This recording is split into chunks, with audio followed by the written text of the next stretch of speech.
CPM-ൻ്റെ polit bureau ഇന്നലെ സംബന്ധിച്ച പ്രസ്താവന ഇറക്കിയിട്ടുണ്ട്. ഇക്കാര്യം അതിനകത്ത് പരാമർശിച്ചിട്ടുണ്ട്. നമ്മുടെ നാടിൻ്റെ സാംസ്കാരിക വൈവിധ്യത്തെ പ്രതികൂലമായി ബാധിക്കുന്നുവെന്ന് മാത്രമല്ല, അത് നിയമവിരുദ്ധമാണ്.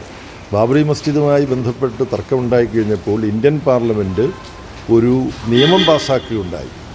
ബാബറി മസ്ജിദ് തർക്കം മാറ്റിവെച്ചുകൊണ്ട് ഇന്ത്യയിലെ മറ്റ് എല്ലാ ആരാധനാലയങ്ങളും 1947 ആഗസ്റ്റ് 15 ഇന്ത്യക്ക് സ്വാതന്ത്ര്യം കിട്ടുമ്പോൾ എന്തായിരുന്നു സ്ഥിതി, ആ തൽസ്ഥിതി തുടരണം. അതിന് വിപരീതമായ ഒരു അവകാശവാദവും ആരും ഉന്നയിക്കാൻ പാടില്ല.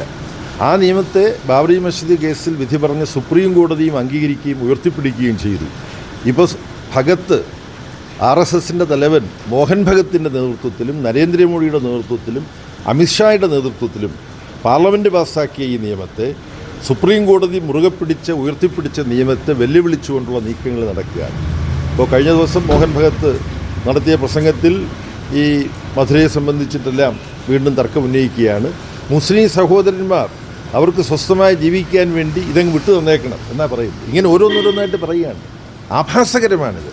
ജനാധിപത്യ മതനിരപേക്ഷ ശക്തികൾ സർവ ശക്തിയും ഉപയോഗിച്ച് ഇതിനെ എതിർക്കണം. മാധ്യമങ്ങൾ ഇക്കാര്യത്തിൽ പ്രധാനപ്പെട്ടൊരു പങ്ക് വഹിക്കണം.